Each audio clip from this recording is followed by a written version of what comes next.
bakoma kona na oka na se bomona azobenda ozobenda nini mangundo koti na biso bele ba benga ngoni ba prostate moi bana mikebo prostate ko benda leki est-ce que ndamba tindaki makambo wana hein jour mama na mwani nzembo ya bashera lolo ebetinga libaku fo Kotatolo. Ser wana tala begaisol c'est comme ça comment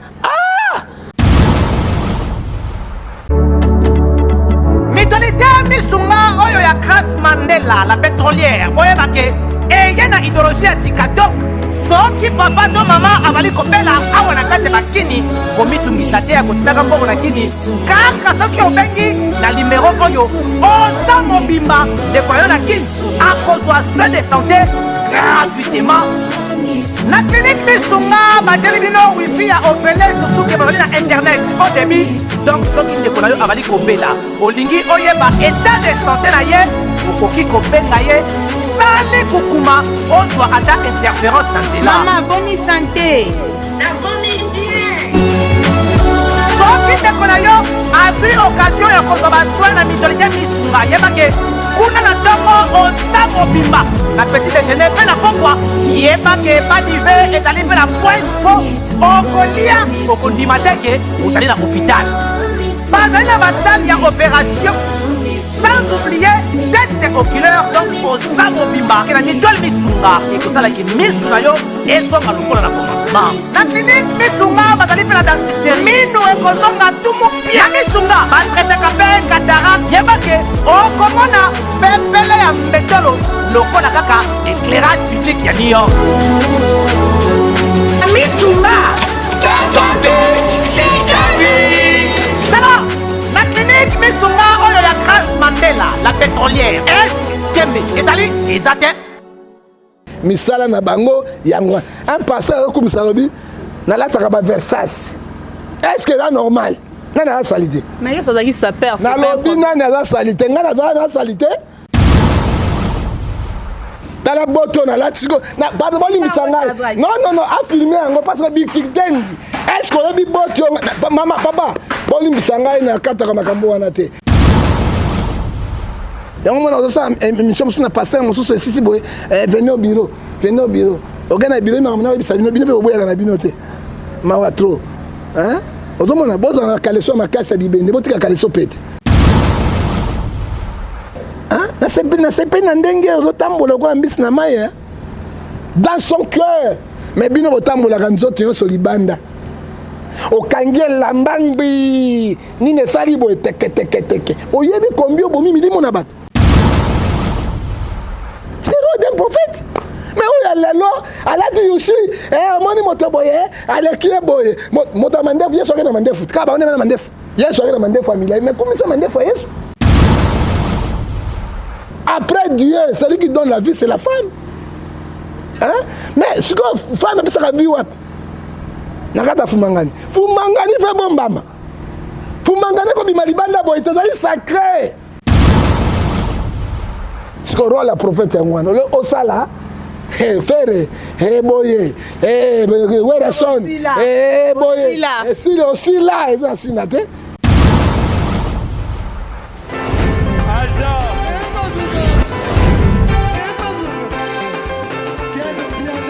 Personne m'a conduit, le monde est bien. Ailleurs, il y a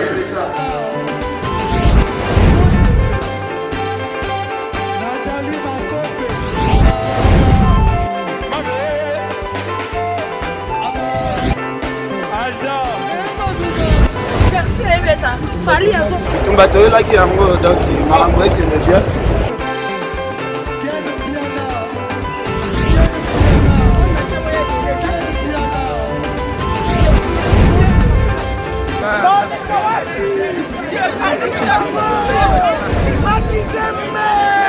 Ah bon?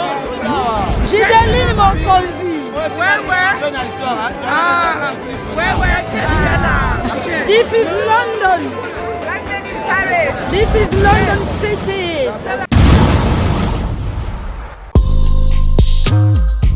Bonjour, bonjour, Banakin. Ici Choc Luciano de Montréal, Canada. Je viens vous présenter mon single 4AM sorti dernièrement. Tenez à ce que ma musique soit présentée à mon pays RDC, Bande Konanga. Soyez alerte, il y a beaucoup d'autres choses qui arrivent. Vous pouvez me suivre sur ma page personnelle YouTube, Choc Luciano officiel. Sinon, Instagram, Choc Baramba Luciano. J'ai aussi Facebook, Choc 514 Luciano. Sinon, Snapchat, Choc 89. Bande Konanga, à bientôt. On est ensemble, c'est la famille. Choc Luciano, l'étoile qui monte.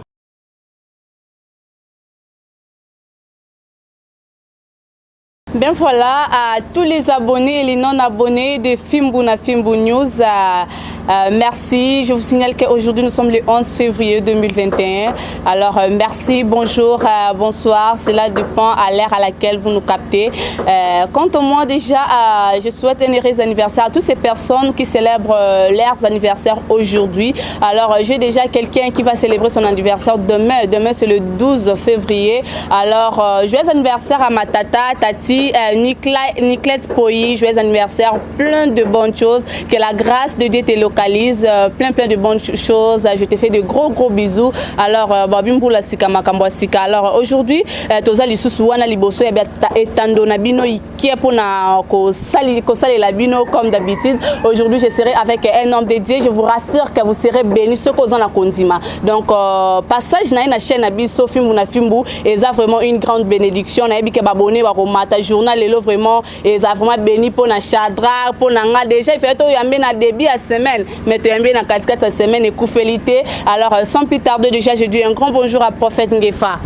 Bonjour maman Kolo Apambolayo Lokuma Sanzo lezonge pa ya Nzambe chaîne na bino zali Fimbu na Fimbu toka ba Fimbu balukaka tongoli ba député belé ba côté ya Fimbu na parlement Fimbu le bango.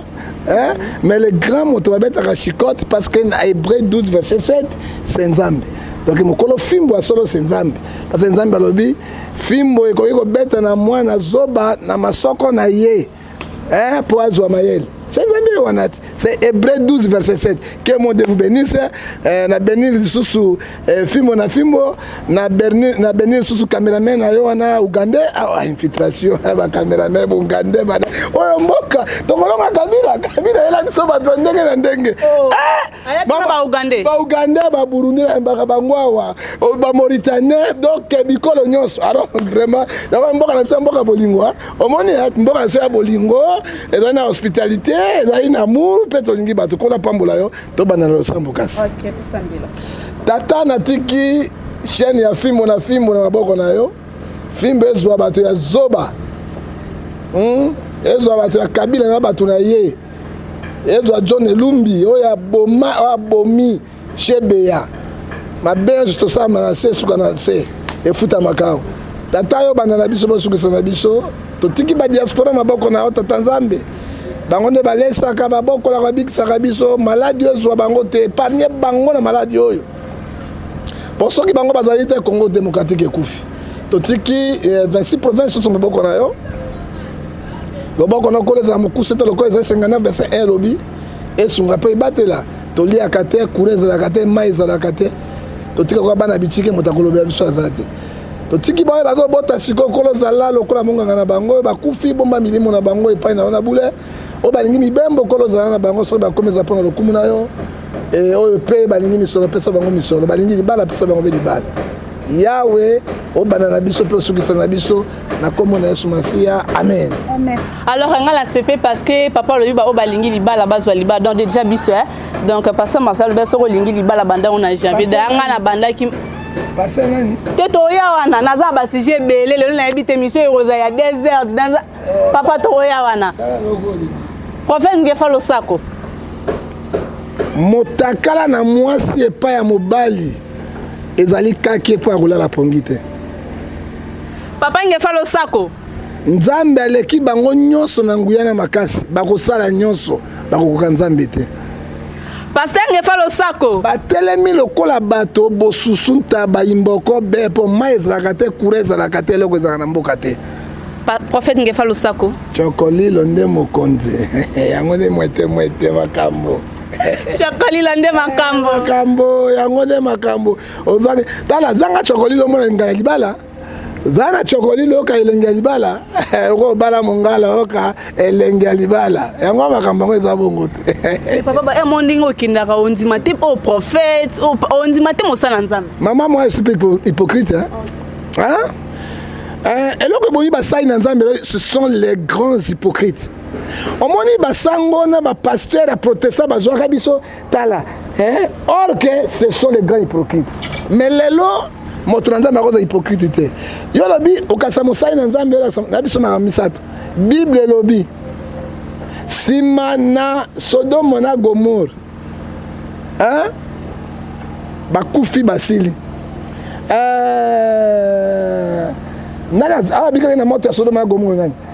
C'était qui?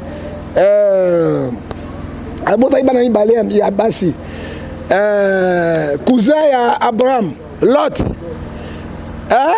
Balobaki ete tango bakomaki na zamba mwasa komi mungwa batona bazalelo babengo ba Amalek ba Amonite bana babotami na nzoto ya Lot. Bible elobaki nini? Mwana moko alobi lelo totikaki ka biso mibale ndenge nini tokolonga papa nzoto neko kende soki akufi esili ekende ngeni moko ya liboso alobi tika tomelisa papa masanga ngai nakolala na papa lelo nakolala alobaki je vais coucher avec mon père. Ce n'est pas hypocrisie. Au moins mosala bino vous êtes trop hypocrite on a dit roba molai na butu miniship na buto sopi suki wana lokola mami wata na église de nzambe kuna be tatouage nzambi wan kosimba kofina oza hypocrisie zala lolenge ozali ngai nzambe azwinga bongo pas de ko changer te je reste comme ça si malango mosu ami bala habité lelo pengana mais ça peut sanga na papa na ngai nde bana wana babimi lelo bazali babengo amoliti bana momoliti basali lelo oyo génération wana et bima pe et botama un homme de Dieu celui qui dit la vérité Bible est comme côté Bible est la vérité créer l'homme à notre image à notre ressemblance nzambe asali bato ka bo siko bato a créé bato nzambe asali motamisa tote nzambe asuka tosala Adam na Eve se multipliez-vous siko bato wana ba se multiplier na nini na njobi na makembese. Alors, on a la Bible. Non. Moi, je ne suis pas hypocrite. Na terre, quand la Bible est lobby, je reste de ma façon. Ma bena koumi sabato. Ma bena zalelo ya batu ya mizitiya tout cela. Pour la Bible, na roba A, ne sika ya A. B, ne sika ya B. C'est ça qu'un Zambia lobby. Na kati na mukanda na Apocalypse chapitre 20 verset 22 au bakisate pe olongolati. Okay. Papa uti koloba likama il faut za la polele mais na boyindi na za jalelo ya ba musicien mais to yebi pe papa yo za ka proche na papa wemba so net likama boleki na tevo yo kinde ti ya moi mabe pona papa mo yo koleka te pono défendre. Non, papa wemba za ki moi na spirituel na ngai. C'est moi qui a fait sortir papa wemba na prison za ki na poto. Et quand papa wemba est sorti, il priait chez moi. Le pasteur Fiston Bazirel là, Rémi Bobo Azali, il priait chez moi. Mais na kumisa papa wemba na netola qui était ceux qui n'ont qui m'a je l'appelais et je l'ai parlé au nom du Seigneur Jésus. Oui, pour les capés bonate pour le mikolo nzamba zo la papa wemba robeta grave pour les capes misien tout. Oh na ezali esprit également parce que Jean 12 44 43 lobby ils aiment la gloire du monde que la gloire de Dieu. L'honneur et la gloire revient à Dieu seul. Yo mon président de la République a connu ba fukamite. Attends fukama ba tout fukama à travers les hommes de Dieu. Yo mon a dit ba président américain va prêter semaine à la Bible. Parce qu'il y a un être supérieur. Wazali Jésus. Maintenant ça la fanatique qui a mutu ngai pasteur na yembela kabatu boy na boye là je tombe dans l'esprit d'égarement. Deutéronome 28 verset 28 personne ne peut te sauver. Loba mutu na ngai beba. Je suis détraqué mental. Si je ne suis pas détraqué mental, comment je peux donner? Non ezali sonne ça fait là. Donc ça fait longtemps la famille chrétienne. Ça fait longtemps. Oui, Satan a abondissé le christianisme. Lelo on attend à côté de christianisme pour démolir. Mais il faut se battre. 1 Jean 4 lobby. Tobanga mutuana te. Pour Zambo ya biso ya ngana yo. Aleki bango na munene. Un homme de Dieu là comme ça Zambo. Un homme de Dieu là comme ça Yesu. Un être Yesu. matanga na kita yozali nzambe nga naza mosali. Ah tata aya toyemba moke me nga nakumisa moto eza mwana spirituel na netola ye. C'est légalement tout simple. Hein? Nga netola ye. Et puis quand il parle sans verset biblique, on va expliquer également. Il va verser, mais Nzambe a longoli sans verset. Ça dit quoi? Ce sont des moutons noirs. Au Bible lobby, la Matthieu 24, les faux prophètes. Bah on compte dans le temple à Dieu. Pour même, s'il est possible, la faux miracle. Mais c'est lui qui persévérera jusqu'à la fin sera sauvé. Hein? Et puis, Matthieu 7, verset 16. Et lobby, vous les reconnaîtrez par les fruits. Misala na bango yangwa. Un pasteur comme ça lobby, na la takaba versas. Est-ce que c'est normal? Na na salité. Mais il faut que ça perd. Na lobby na na salité. Na na salité. Ah maman, toi tu comme ça makambo la bilele te. Na dinga na bandi boy na salité. Talanga na sete likolo. Non, mais na dit na kasa. Ola tina bilamba mais ali kamba kitendi griffe. Mama nangaye. Olingo tanga na polémique wana. Pona kokota te bandeko. Nana tango ya kokota na ba polémique wana te papa. Ozomona boto na lati. Tala boto na lati na ba boli misanga. Non, a filmer yango parce que bikitendi. Est-ce qu'on a bi boto mama papa boli misanga na kata ka makambo wana te. Boto nga na lati obi yango oyo tala. Tala boto wana na ndenge zali hein. Tala na lobi tala yango bien filmer yango. Tala griffe na za combien. Est-ce que c'est la vanité, si vanité? Vanité, ça sert quoi? Hein? Mais ce qu'on a dit, on a un pot de chameau. Pot de chameau, il y a un griffe. Maintenant, on a un griffe pour la ligne. Tu as qui m'a beaucoup pamba, tu as zonga m'a beaucoup pamba. Oh, ce sont des païens. Soit moi, je me dis, griffe, na latiboye, ce sont les païens. Hein? Moton Zambia taillé. Oh, il y a bouquillé. Oh, il y a bongi, c'est jamais à Colombie, bilamba, bachosi. À Kokumisayani, il y a un habit à cause de Jésus-Christ. Et nous voyons aujourd'hui, les pasteurs sont entrés dans l'égarement total. Et Deutéronome 28, verset 28, personne ne peut les sauver. Personne ne peut les sauver. Montazo là-bas, mais à mon avis, des pasteurs, moi, na Lumumbashi, à Katarabi, Motakala Katiera, ba défier Nzambe te. Tika Nzambe asala mosana molimo santu, mais ko lukia Nzambe likambo oyo Nzambe ayebelite. Oto somona lelo ezali 12 signes aux zodiaques oyo kote na tango ya fin et pona embrouiller bana na Nzambe. Et puis Bible alobi bona yo. Soko yambi pasteur wana. To prophète wana Bible zo bananga. Nazo zela soka meki ngai ka koloba ndenga sala kanini mba. Hein? Soka meki koloba ka ba. TV au pasuka. Ah mais prophète Ngefa. Delile ça déjà ba voice na yo. Si ko nga nomi tuna ba voice ngo pasteur Ngefa yo loba kini po ba lobi ke oza prophète te oza apôtre. Alors moi j'ai posé déjà la question c'est que prophète na bino no oza ba sala Nzambe parmi évangéliste Nzambe apôtre pas déjà to bandi déjà apôtre évangéliste docteur ainsi de suite. Si ko ba oza prophète te oza la apôtre. Alors moi je me dis siko il y a qu'est-ce qui se passe entre merci beaucoup maman de expliquer yo Nzambe apombola. So ki ngalo dinga na zala apôtre mais na zali boso et il y a prophète. Nazali bossa pasteur parce que maman elle a connu na loba na mboko na sakola pe salemade. Poser la question mo to ke na mo ombrouiller ngai te toza la télévision. Ya lo binga na za apôtre, na apôtre na di bosso na ye. Parce que Ephésiens 4 verset 11 maman tete o kangai. Ephésiens 4 verset 11. Elobini. Il a donné les autres comme il les a apôtres. Premier ministre, pas Nzambe, Zali, apôtre, apostolat. Et apôtre, Azali Motak l'église, Moroté, bâtisseur, il y a qui bâti l'église partout. Hein? Il a donné les autres comme prophètes. Dans le ministère prophète à Moutabo, il y a mis balé. Les autres comme les évangélistes. Évangélistes dans le ministère Moutabo, Misato. Très puissant, dans 5 ministères. Ministère Moka l'équipe évangéliste. Sonia Azali évangéliste. Kijami Azali évangéliste. Ronald Bonk Azali évangéliste. Banga sont évangélistes. Ozana Souka. Non, ce sont les gens charismatiques. Hein? Évangélistes. Les autres comme pasteur, berger, les autres comme les docteurs, pour la perfection de l'église. Ceux qui ont le prophète, apôtre, oui, c'est bon, il est fou. Mais c'est un fouet de trucs mental. Moi, je ne peux pas parler avec des... Ah, il y a Bible. Lui, il connaît la Bible. Il a une église, il a prêché.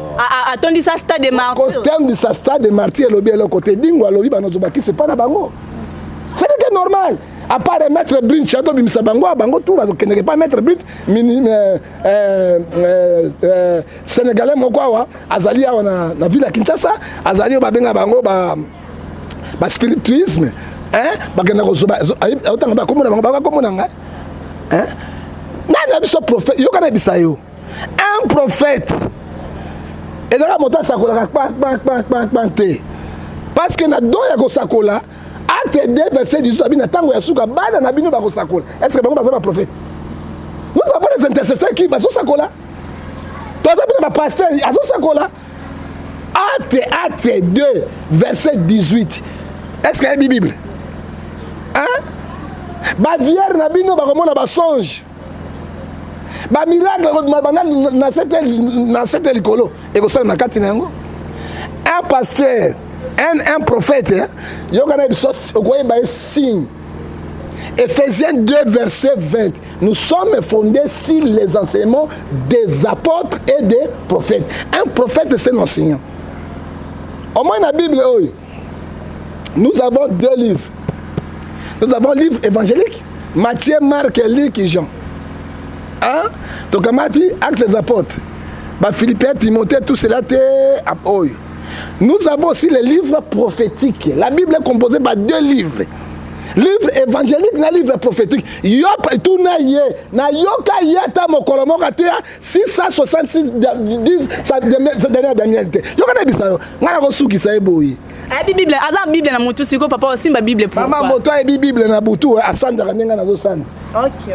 Olaninga bokoye babango na mbuma na bango banga mosala nzambe parce que na zo sanda mabloba na nzambe na mutu. Comme ça la confusion t'es ok hein un vrai moi c'est ndumba et ba ko denda liboso no ba pas ben na biloko olaninga okoye ba prophète pasteur na mukanda na nzambe rouleau eza mosala na ngai ozoka na yoka bango ba soit disons prophète mokolombo ba teta enlèvement église 12 signes aujourd'hui que baté yangote 7 signes de temps de la fête ba simba yangote Apocalypse va toucher à Yangote. Satan a beaucoup de va tester à Yangote. 4 animaux Daniel a monaki yango va toucher à Yangote. Vous avez un prophète? Toi, un pasteur, simple pasteur. Hein? Cet village de l'église, on ne parle pas de ça. Mais rôle la prophète, c'est un enseignant. Il faut l'accepter les choses révélées. Et rôle la prophète, c'est lui qui prend le passé et dit transport peuple de Dieu. Prophète doit passer à Dieu, pas comme ça fallait. Est-ce qu'on appelait prophète de solo? Non, Dieu l'a révélé des trucs. Quel truc qui a encore révélé? Quand moi j'ai vu la mort de papa, je l'ai appelé comme son père. Dans la Bible, la mort est devant toi. Attention, papa, n'allez pas. Combien de gens n'ont hein? Oh, papa, n'a pas tout n'a pas tout kende. Papa, n'a pas été. Après 3 heures d'abord, on a vu nos amis, on a mis ben moi au kende. Dans le bi, et là comment que s'échapper? Parce que na mon agi au cercueil, aux anakati, pas matin les anakati en bouc. Oh papa na kai soki na ye na songa ba komi kuna 1h du matin yurja ka benga père akufi hein na tout la papa non non non to sabile ba misie bele ba saka kati na biso to cadre ka bango te ya lilo baba bongwama ko tia bango na confusion na polémique té un homme de Dieu azamoto ya polémique té olaningai azamoto apesaka paix rassembler atumbaka zamba té. Pourquoi Babango, Malachie chapitre 3 verset 18, vous verrez la différence, ce qui sert Dieu, ce qui ne sert pas. Je te donne le caractère d'un homme de Dieu. Oyo akoiko sango. Ah, tu as la Bible, Shadrach. Le caractère nango. Le caractère d'un serviteur de Dieu, quoi un prophète ya solo. Il doit être fidèle à Dieu. Et la référence biblique, c'est 1 Corinthiens chapitre 4 verset 2. Luc chapitre 16 verset 10 à 13. Actes des Apôtres chapitre 10 verset 13. Des hommes de Dieu, caractéristiques pose un prophète, garder le secret. Il doit garder le secret. prophète Arabilouba, tout batté. C'est ça la sensité. Hein? C'est que dit la Bible, Matthieu 13, verset 11, 1 Corinthiens, chapitre 4, verset 1 à 2. Toi, il doit être sage. Un homme de Dieu, un prophète de Dieu doit être sage. Un pasteur doit être un grand sage. Hein? Pasteur, prophète, un sage. Hein? Qu'est-ce que dit la Bible? Luc chapitre 12, verset 42. Matthieu 10, verset 6. Ésaïe 52, verset 5. 3. Savoir supporter. Atabazo fingayo, mema ikuluse. Tia bango na maboko na Nzambe. 2 Timothée chapitre 4, verset 2. Acte 20, verset 31. Avantage d'être un prophète de Dieu. Être avec Jésus-Christ. Celui qui fait la propagande d'un païen. Celui qui ne connaît pas Dieu. Hein? Ce sont les autres de même plumage. Hein? Alors ça, la publicité, il y a temple et il y a démon. Moi, je les qualifie, n'est pas un homme de Dieu. Être honoré par son père. Tant que vous Nzambe par honoré, c'est Jean 12, verset 26. Juger avec Jésus. Monta komisara ba fali ba faire autre ba na moto Jésus penda akoki ko juger toi ko tina kata moto na li fait. Connaître les secrets de Dieu. Qui sont les secrets de Dieu? Et ça dit toi amené ba ton vie éternelle au la Matthieu 10 verset 7 à 10. Allez prêcher, dites-le, le roi monsieur est proche. C'est Luc 12 verset 31 à 34. Cherchez pour mon royaume de ciel, tout ça viendra après. OK, Moussa Nzambe. Amen papa. Oh ça va Moussa Nzambe, bozoyoka nazo sanza rouleau. Hein? Okoye baye na misala na ko sanza rouleau. Ba ko sala mission. Okoyoka tana verset biblique mon côté. Mais référence na bango zani. Un député sur sa émission a sa référence dans la Constitution de la République. Un sénateur dans la Constitution de la République. Mais il y a une constitution chrétienne et la parole de Dieu. Moi, je n'ai jamais. Ils ont sonné. Comment on a sango na babololé oité. Sango prêtre, comment on a bololé. On a bien bololé. Ce sont ma camboya bololé à bozoba. Et bien, tel bateau, chef à confession religieuse. Il y a ni to yani. Hein? Et pour les comprendre dans NRC, le tel individu, bah quand siéger bah jouer décision mouton noir, bah destituer yé. Hein? Il y a le camp bah destituer qui est. J'ai dit non pour destituer qui battu à mokili. Mais tout l'intérêt Nzambe, non intérêt d'individu. Je suis là pour défendre l'intérêt de Dieu.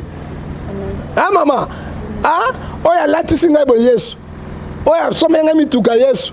Oya vanisi ngai bo eza Yesu. Eza moto ya mokilité. Il faut na défendre ye. Et comme na lati Yoshi. Ba Yoshi ba chinois ba sala wana. Ba check griffe. Bilama toi en Europe, ou en Chine te. Ba check griffe keguna. Pourquoi on a dans Yoshi à Jésus? Yoshi à Jésus, on a dit le Saint-Esprit. Ça dit quoi? Galates 5, verset 22, le fruit du Saint-Esprit, c'est on a dit Yoshi à Nzambe. C'est l'amour, la patience, la bienveillance. Hein? La tempérance, la douceur du cœur. Oui, c'est Yoshi à Nzambe. Mais on a dit Yoshi à Satan.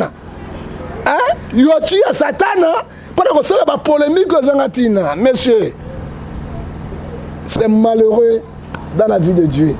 Moi, je ne suis pas là. Moi, je suis un guerrier. Je suis le seul dans Mbokaoui. Dans la salle de débat dans le musulman, 3 ans, 4 ans. Dans le canal Kin, c'est cette TV de la chaîne Yonso. Pour que ça y est sur Nzambe. Bango Mahomet à Nzambe. Baïman Balongwa Awa. Si en Arabie Saoudite, tout ça là, c'est moi. Dieu m'a préparé pour le défendre. Je suis un défenseur du christianisme. Mais si je passe à Bozoba, je ne cesserai pas dans votre qualité. Hein? Nangana Koufa, penase quoi?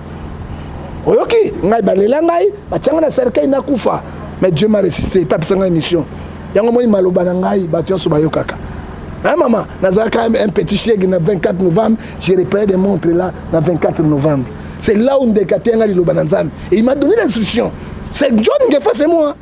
Oh naza lelo nazakata muke soko mona ko ndima te likoche nyonso bimisima lelo oh te bogar na bogar mais ya passe hein lelo nzambe abimisanga matamu nzambe apesinga bilamba malamu apesinga mituka apesinga bana ya kitoko mais na komisa moto mokili bana ko na ngai hein ngai nazanga keloko te soki likambo na famille bakotuna ngai te parce nana eloko te Dieu m'a élevé lokola 1 Samuel chapitre 2 verset 6 à 8 na kovandi sona bakita roi c'est moi qui élève hein na tombola yes na tombola bato mokili oh yo tout ça les amis vanité de vanité hein tozo mema bana na nzambe wapi bana na nzambe bazo kende wapi na kolinga émission yo otiango na John Gefa TV pour être na partager pe yango lokola bato baye bango mais na ebité ndenge mwana Rémi directeur technique yango na ebi ndenge nino na ebité alors quand moi je fais les émissions il faut prendre les émissions tout ça bato ezali et ko prendre mon crime balanda yango il est là pas d'émission hein ah tout ça émission chrétienne pas d'émission nan na ko c'est émission chrétienne ça 10 fois pas droit nanga 10 fois pas droit nanga 10 fois yo Carole ya homme de Dieu la prophète de Dieu il est sentiment c'est Ézéchiel 33 verset 5. 2. Il prend la pensée de Dieu, il transmet au peuple de Dieu. Quelle est la pensée de Dieu? Batobatika, nécrologie, nécromancie. Hein? Nécromancie, c'est qui évoque le mort. Ceux qui font la relation sexuelle avec les morts pour avoir l'argent, d'amener à Bouyano, nécromancie. Yami Balé. To ramener Batou na repentance sincère. Eh maman. Hein? Oye bi ndengo otche mi pende na obi. Soki na mosali nzambe ya solo te. Parce que la femme a une puissance extraordinaire. Hein? Quand on est dans ta mi pende no boko ben na facilement soki nzambe a pour qui na solo ki yanga na commencer à buka. Nzambe to bola nga mi so na. De ba ni ba sala. Hein? Oye bi okominda yo kangai na autre exemple ngala sala ka mwana te webi mibali bonita la sika mo pende na yo boy oyebi combien de temps no biblia na zambe o kango na moto akei na yo bokei na ye na nyomi titisika oyo na moto ya tali yo boye je vais lire la parole de Dieu Matthieu 5 verset 29 oyo kayango siko role basali na nzambe oyo role na biso yango to ipona kote ya batuta yoka. C'est Matthieu 5, verset 28. Yango na lobaki ete ezali na moi c'est na force munene. Pourquoi ka mi pene ngo tai na ngwa? Oyebi bato bono kwesi bango. Pe bomisi bango, c'est que dit la Bible. Ngai nzamba tobola nga déjà miso tobola yango na commencer à boga. Makamone kufa. Yango mona ozosa émission na pasteur mosusu esisi boye venez au bureau ogana bureau na mona bisa bino pe boya na bino te mawa trop hein ozomona boza na kaleso makasi bibende botika kaleso pete eza bien te bazo sakana na bino hein il y a moi si mo ka cette émission na soit disons prophète dango tona ino asili si ba pesa émission apesa numéro na abani ko komeka na Facebook kasi place. Moi c'est pas tali à PCP journaliste na caméraman habiter la moto la bino makamba. C'est de la honte. Changement de fréquence, changement d'adresse chez Djonga. Bolela kitro, oh, esika ya bino moko ezali te boyeba ke Djonga azuli bino solution. Azu esika ya ye moko akofandisa idéologie, esika oyo ba Congolais tout bakobanda koya kokutana na ndenge ya defuate. Chez Djonga de, chez Djonga de awa bokokuta biloko nyonso bolingaka ya kotumba. Lokola ntaba ya kitoko pe elengi, soso ya kotumba, ngulu ya kotumba, poaso ya kotumba. Esengeli koyeba ke chez Djonga de bafongolaka kobanda mokolo ya mardi ti dimanche. Awa nde sika ambiance ezali kolala, adresse ezakaka se moko. Chez Djonga de weekend boza deja ya kosepela po awa ambiance elalaka awa na ndenge ya defuate. Chaque vendredi bobanda kozwa Suzuki Luzubu 4x4 yende muta kosepelisa bino na ndenge ya kosaka sakana te, oza kulia, oza komela, oza kopina. Pe chaque samedi, eko banda ko zalande CNN, Alligator, na ba artiste mosusu. Bako banda ko sepelisa bino na makinu ya defwa te na bakunga ya ko sakana te. Et puis chaque dimanche, sombele suka bisanga ndebo ko zwa les grands chanteurs. Emile alias de Mingongo, yende mutakonde ko palola awa, boko sentir betue ba ou différence yena.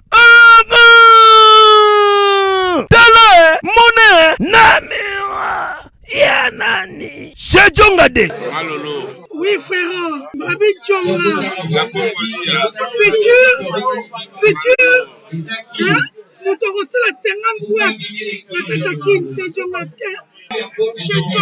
Soki olingo sala ba réservation obengi na ba numéro oyo pe ba ko servir yo joli kitoko chez Djongade yango nde moboko ya ambiance na kati ya Paris. C'est naturel soit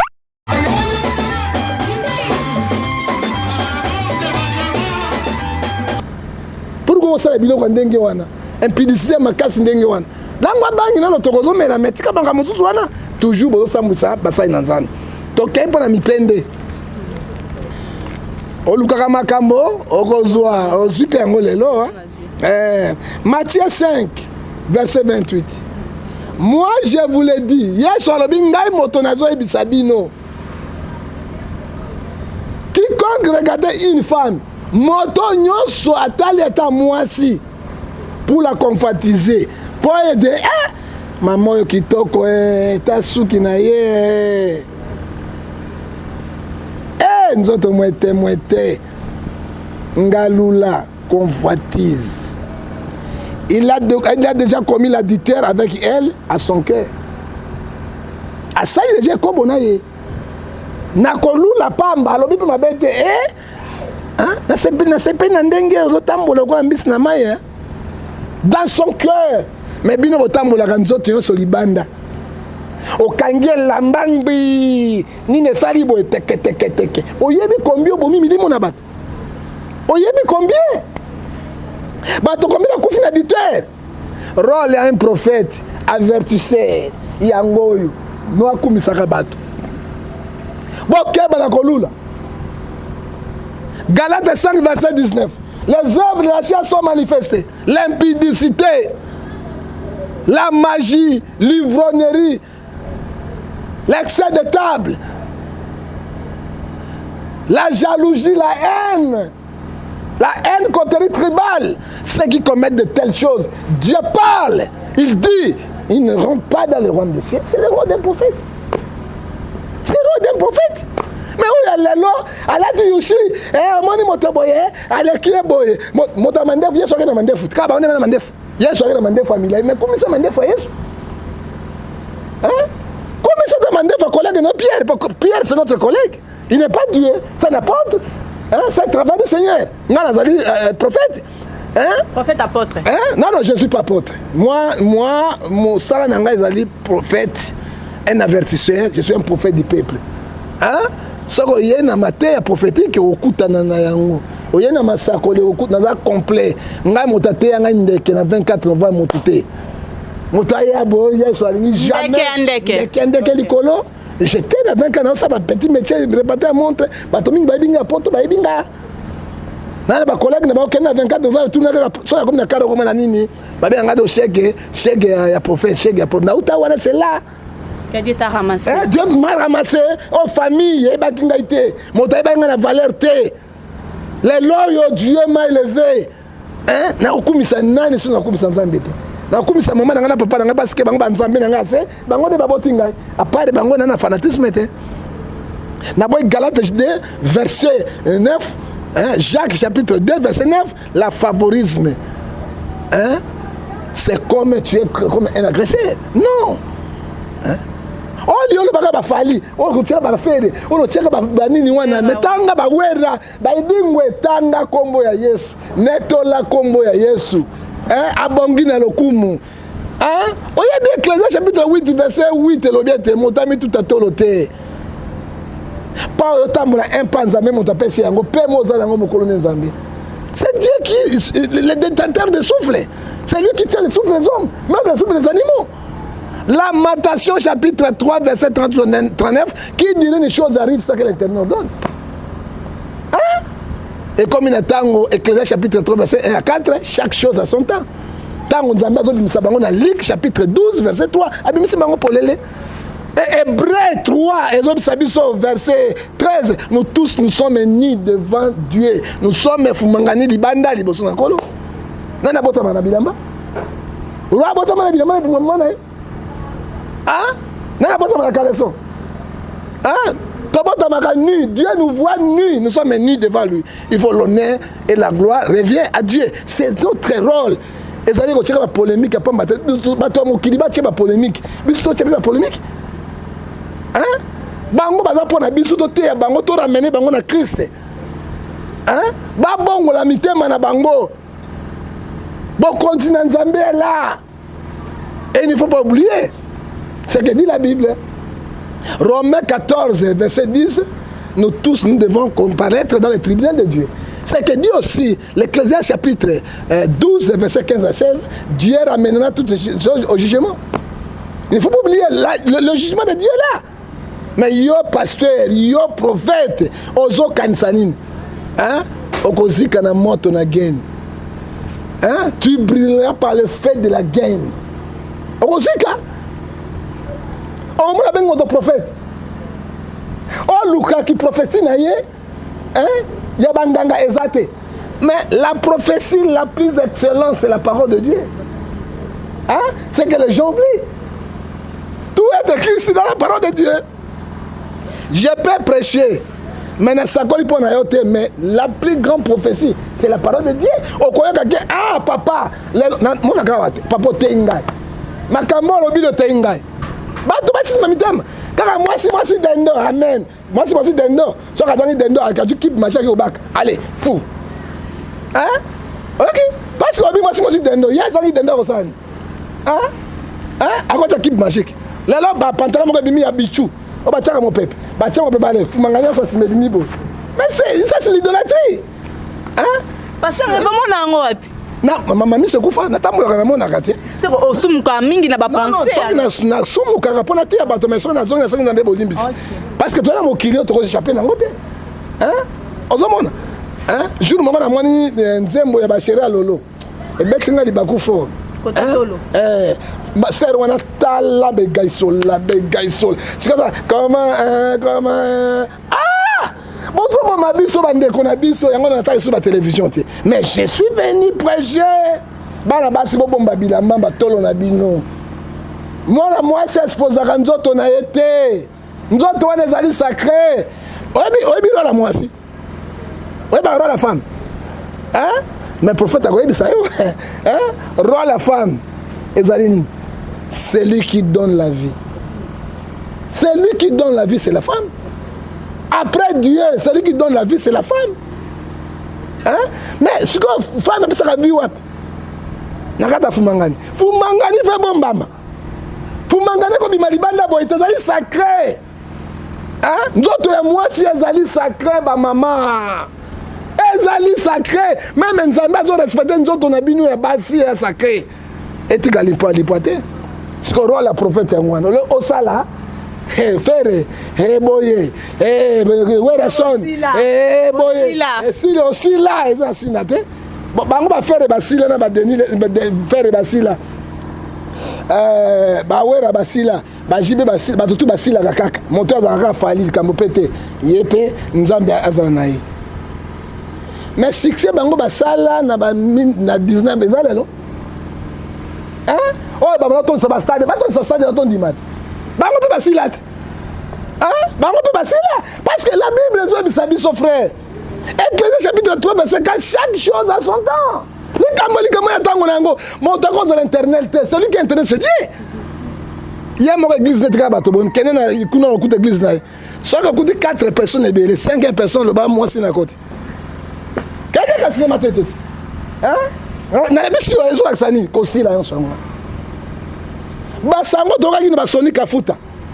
faut dire la vérité.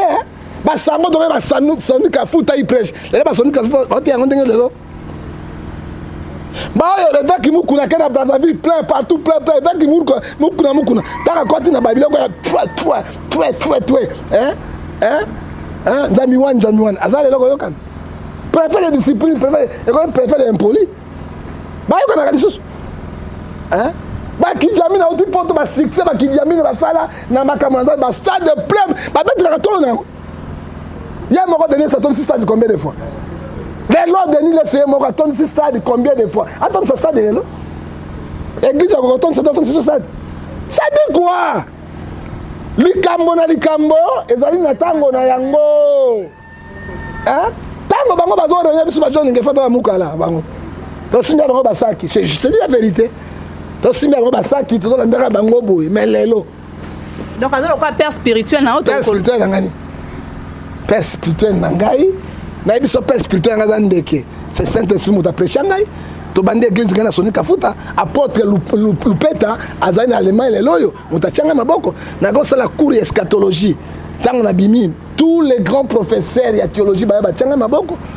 Et ils m'ont proclamé que ça c'est un prophète. Na défendre thèse nangai na eschatologie devant les grands professeurs. Il y a vu la Kinshasa. Grand théologien. La ville à Kinshasa. Et on finit sur ma vie, toi tu n'es pas pasteur. Tu es prophète. Tu es un prophète. Il y a une eschatologie dans le Nzoto. Et puis, il y a la Boutou, Saint-Esprit, la Mbetto, la Bible, c'est pour ça que je maîtrise la parole. Cadeau. Ce n'est pas mon tatou tatolo. Tango bango bazo matali kolo biso ba mukala. Baba na bitinda. Na wangani yete. Na sala ba sécurité na ye, na zaidi de campagne na wangani te, il faut la vérité. Alors tu n'as biso, oui na wangani te que nous ambongo ba pesa mutu te, pesa général tel. Pesa boy, oui, na bossa pas toi na makambe belé, mais moi to bimisango zate po bozo. Pas na papier sur moi qui tente. Te a pesa nga qui tente te. Yenda ka ba bilamba te. OK. Na ba pesa nga lichi mongo mais lichi yango na lata boy. Na lata lichi yango boy, o ba benga penda boy Qatar. Lichika moko oya pesa ngai na mona bo ka lichi moko oya pesa ngai meza kata makaba bilamba te akaba apela te. Oh ben voilà alobi toyebani soki nazoloba boye toyebani parce que awa bamasasi ezali awa na babombe soki tobimisa ya mawa tro mais nakosala yango te mais role nanga bongwama eboso attaqué osala yango kaka te. Mama oyebi tigre je parle à ta tigre. Nyama misa très dangereux dans Zamba. 4. Ours. Tigre. Lion. Na léopard. 4 animaux. Mais na quoi bisayo léopard, lion abomaka léopard. OK. Léopard jamais aboma lion. OK. Mais bango tu baza carnivore. Bakanga banyama ndenge moko. Jamais na mona lion ou tigre aboma ours. Jamais. Ou ça va être rappelé dans Mbata, jamais. Oyoki yango. Soit qui bataille ici lion na tigre. Tigre n'est mon tabomara lion. Jamais lion bomba tigre. Mais roi de la forêt, Zanini, lion. Lion pour l'influence. Jamais lion bomba tigre. Toza ba lion na tigre. Comme mekate parce que les lions na comme un grand tigre. Au kokate. Au kokate. Maman na sali ba débat na ba grand imam musulman ya monde. Parce que Tchèque est là, c'est ce type ezali canal qui ezali na ba grand imam du monde pour défendre Jésus. Ba kokate. Roi na biso ba tobongo to tika kolongwa ba biloko ezali vanité si vanité. Soki ko kamata Biblia ko pesa ndeko toli boye. Somme 4 verset 3. Jusqu'à quand tu aimeras toujours la vanité. Tango nini yo kolingaka makambo ya mokili. Ecclésiaste 1 verset 2. Tout ce que nous voyons sur la terre, les richesses, les femmes, tout c'est la vanité, c'est la vanité. Allons la vanité. Ecclésiaste 6 verset 12. Les jours de la vie sont errés, mais attention avec la vanité. Ephésiens 4 verset 17. Les méchants les tueurs, les gens de sang, les escrocs, les impudiques, ils aiment la vanité. Et la vanité amène les gens dans la mort. Et Nagnon Soa les Olaxanini, repentant sincère.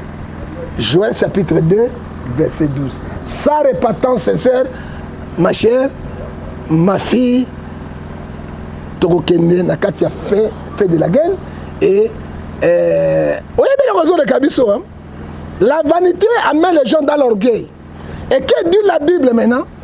C'est Galates 3, verset 6. Hein? Si quelqu'un passe être quelque chose, il s'abuse de lui-même. Ben voilà, papa, il y a Koloba Penza. Il s'abuse de lui-même. Aujourd'hui, nous avons des égarements. Égarements, il y a esprit. Et on finit, ma chère. Je vous dis, en tant que roi de l'Éternel, en tant que prophète du peuple, en tant que défenseur du christianisme, ami de Bibo son nom, ami de gens, Nazo loba na bande kolanga ba pasteur. Un pasteur qui prêche à l'objet, je vous autorise de faire la sodomie devant tout le monde. Maman, Nzambe asala likambo na nzela nango. Na mona litoi pona koyoka, mais kwanga ekotaka na litoi te. Zolo na mona yango pona koyoka solo. Parfait malamu, hein. Munoko pona kolia, mino pona kofina, lolemo pona kolo. La ninga bino pe bolingi vanité. Subana baso batiaka bachoko, basaro batiaka bachoko, batelisa minoko balingi vanité. Pourquoi na lobibo? Eloko nzambe asali na mosala na yango mama. Nase awa nzambe apesi bino basi pona komelisa ba nourrisson. Na ba papa. Ba papa ba koma ba bébé. Bino benga bébé sur ba bébé, c'est bébé ba kwela wana. Mais bébé mosala ngoni comme ma belle. Bino mo ko bisi sur ba bébé. Yango ba bébé landa yango. Nzambe apesi nzoto ya mwasi po ete mwana abima. C'est là où basaka rapport sexuel.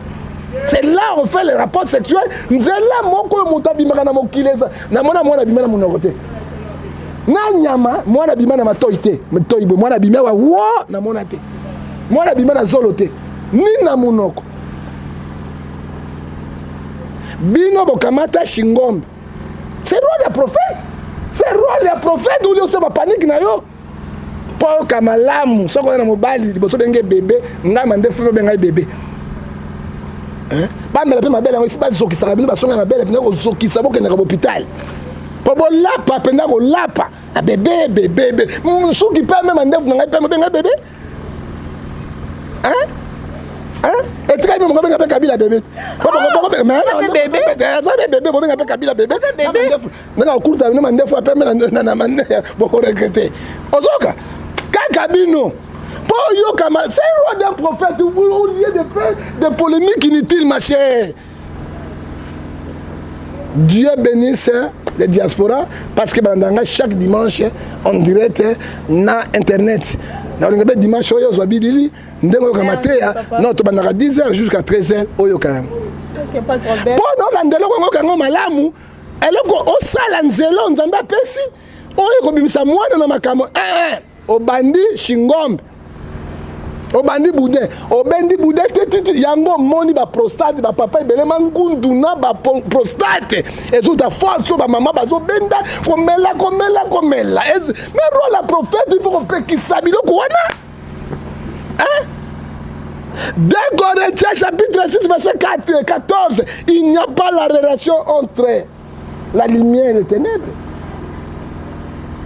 Comment on a na sebo mona azobenda ozobenda nini mangunde komi na biso belé benga ngoni ba prostate moi bana mikebe prostate ko bende leki est-ce que ndamba tinde ni makambo wana Hein? Mais nous, les prophètes, on a fallu, on a fait tous, mais rôle na yo, ceux qui commettent de telles choses, n'iront point dans le royaume des cieux.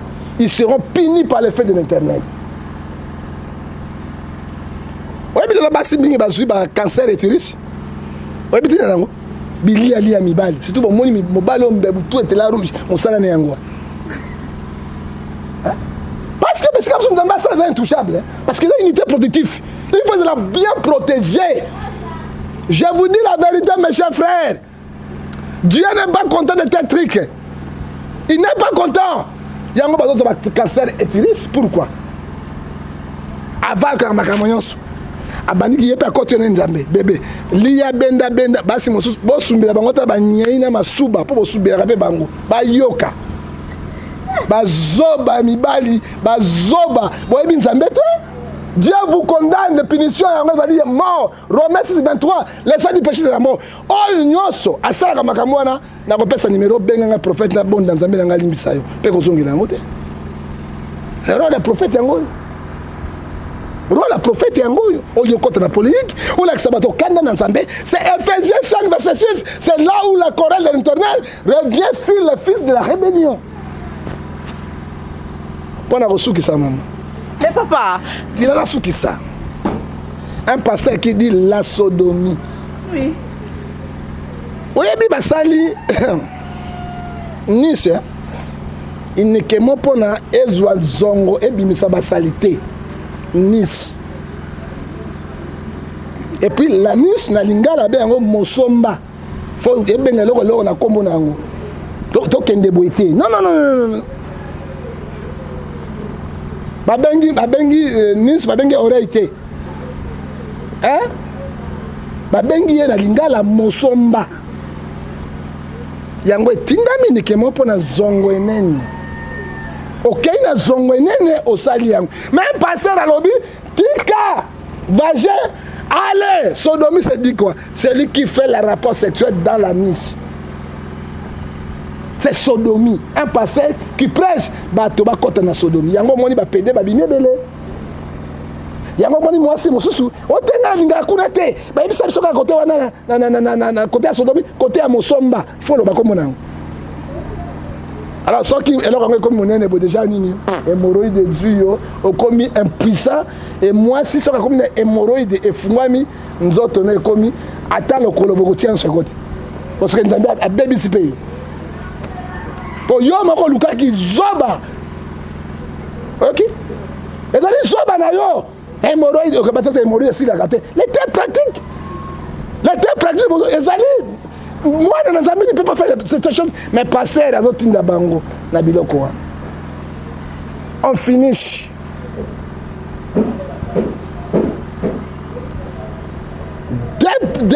Deux Jean, chapitre 1 à 8 à 9. Les tels hommes ou les telles personnes, ceux qui bakoti nanda konayo, ne les saluez pas. Qu'on peut se même quitter à Govanda. Pas qu'on salue Bangote. J'ai dit en tant que prophète de l'Internet. 2 Jean chapitre 1 à 8 à 9. Si vous les saluez, vous participez dans le même péché que lui et tu seras condamné comme lui. Ainsi dit l'Internet. Ozo yambaka batuloko la bawana, ozo yambaka bango. Lokwa bawana lokwa banani. Et ça va devenir laissé, ba Marcelo, ba tout cela, ba to bebisa bana na Nzambe. Maman nangai bozali na tribunal de Nzambe.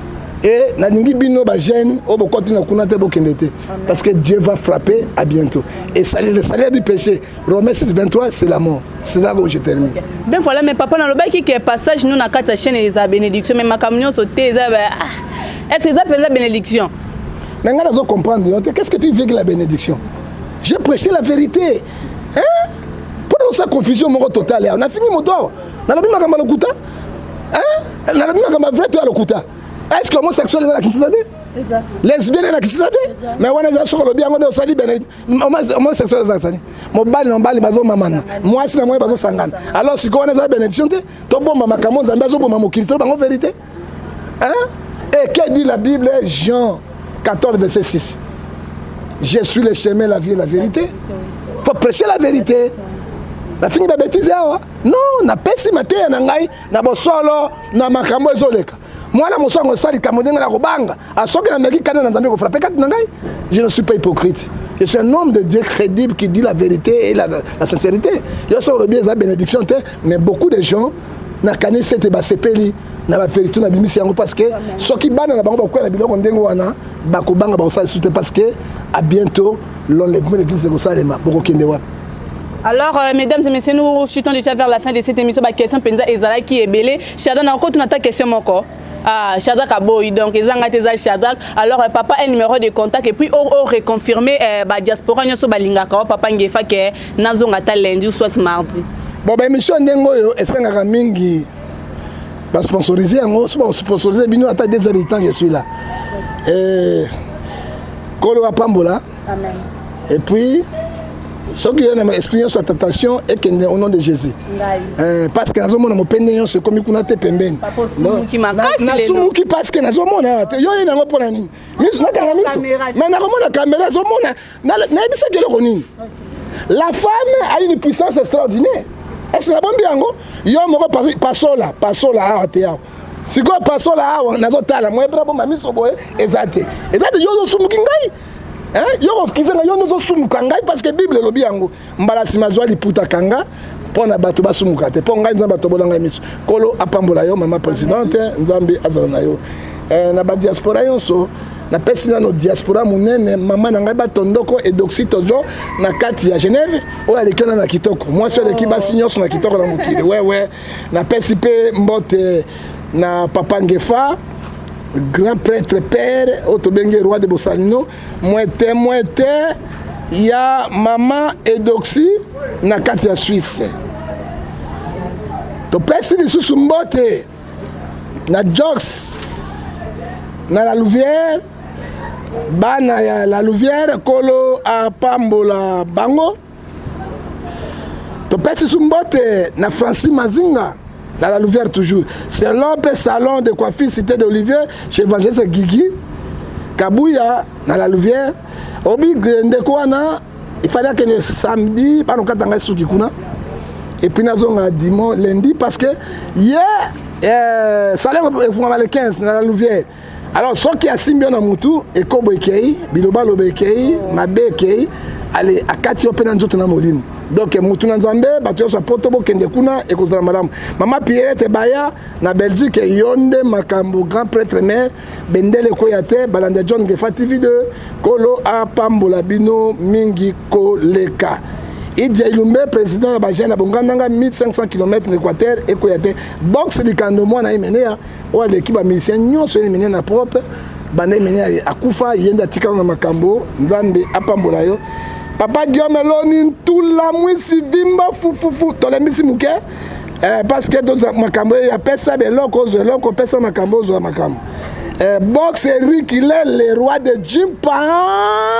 Jimpan mbata mokolo Eric il est sur la bête mbata misote vimi donc ni chokoli lo pesa makambo zo makambo Eric lele ndeko shinza mbapambola papa Théo Théodore Mukendi na bela patron de patron na moni mbote na suka kozala lelo parce que tolobi monoko ekauki Matthieu 10 verset 9 lobi l'ouvrier mérite son salaire. Alors to pesi lisusu wa Roma président ba diaspora sont marqué confinement ezali marqué ba maladie ezali nzambe abatela asunga bino et surtout chaîne na bino fimbo na fimbo patron fimbo na fimbo prochaine week ne liboso surtout yo mamo sali émission malamu kolo apambola akende na yo liboso. Alors mbote ya suka na pesi na mama na be bon sono otobengi e se babi kabala na kati ya Suède tula nina bengaye gaisola fimbo na fimbo otobengi mo pepe ya Noé motema malamu lokola maman Maria maman Yesu motema malamu lokola maman Elisabeth. Mais je vous dis la vérité, c'est un grand boss hein. Na mona ba patron na mona ba boss mais maman na leka otobengi e mère et gaisola et puis suka nango babini longilima pe mbote ya suka to besi na Jésus-Christ l'homme de Galilée akumba malibela libela oya boy asala mokili na ye sikoyo ya suka bijou ngefa oto benge ngalula mipende na milangi bala mongala okelengi na libala bala bijou ngefa bo frère nga moluba oyoka nyomititi Ben voilà, c'est par ici que nous mettons un terme à cette émission. Alors merci à la grande équipe de cette émission, merci à Eliezer Bébé de la presse, merci à Chadra qui est derrière la caméra, mon boss, Batuto Balinganga, Batuto qui ne s'abonner à la page Instagram Rita Dominica Anemo. Alors si vous avez aimé cette émission, n'hésitez pas, allez-y vous abonner sur Rita Dominica Anemo, donc Ruta Dominica, donc Betka Rita Dominica dans Nazawana. Alors merci à Batuto Balinganga, merci à Batuto de langa ba musique ba sepela nanga alors na ba prime d'encouragement alors merci bye bye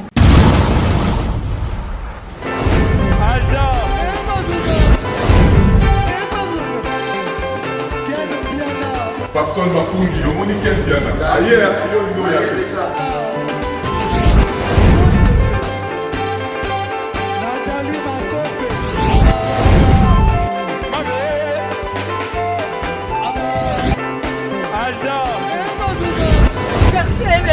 Fali avant. Tumbato là qui a donc malambo qui me bien.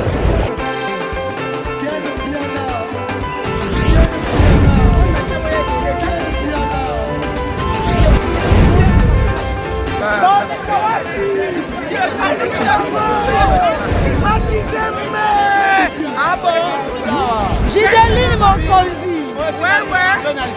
Ah, ouais. This is London.